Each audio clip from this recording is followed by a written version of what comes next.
My daughter just passed away recently and her mother is being sketchy. My daughter just 5 years old passed away recently, May 18, 2023.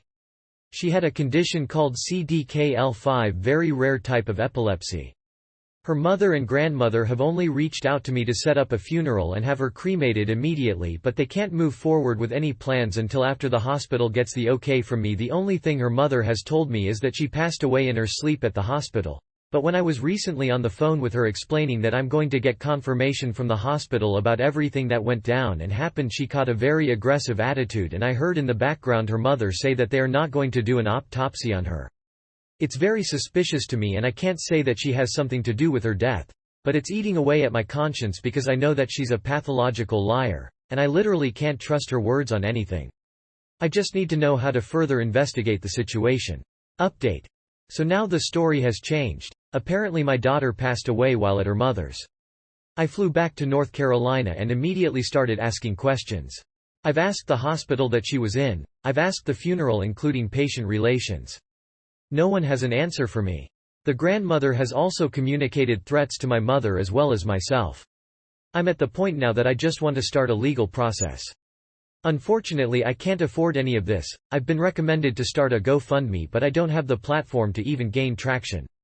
I also have son by her, 6 yo. That I don't feel safe with him being around her. I'm backed into a wall. Contact patient relations at the hospital your daughter was treated and explain the situation. They should be able to help you. Also, I'm sorry for your loss. NAL. I spent years working in a pediatric hospital that had a wide range of specialists, so we got a lot of complex cases. CDKL5 has a number of comorbidities. If she died in the hospital, all of this will be well documented. As her parent, you can request her medical records from the hospital. It will require a written request. Unless the death is considered suspicious or there is a reasonable request submitted, it's unlikely that an autopsy will be performed. Family can request one though, and the hospital will either agree or offer for the parent, guardian to have it done by an independent agency if the hospital itself won't do one. I'm very sorry for your loss. I can't speak to why your ex is so aggressive to you, but I will say that one thing I have found over the years is that there is no way to predict how a grieving parent will react when they lose a child. Some, like yourself, will want answers and will look hard for them. Others will distract themselves with everyone around them not wanting to be alone.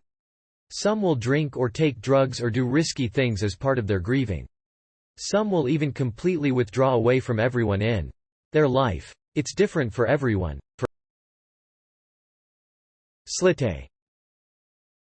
The only time an autopsy would be performed is if it's an 1. Unexpected, unattended death. 2. Suspicious death.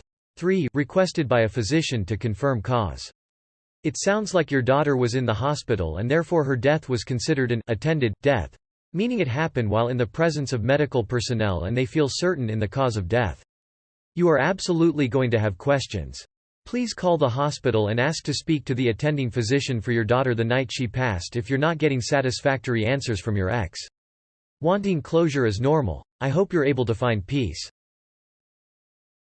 Do you have a custody order that provides you joint legal custody along with the mother? If you haven't yet, contact the hospital directly. If you had a joint order for legal custody, you should be able to get information directly from the hospital without going through your daughter's mother and grandmother.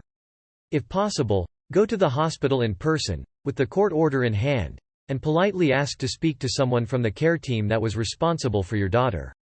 You shouldn't need the order, of course, but having it available to show anyone may break down some barriers if they doubt your right to information.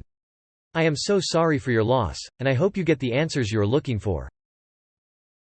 Thank you kindly. There's no court order in place for custody. Everyone is trying to make me out to be a bad guy for wanting to know what happened from the doctor's mouth.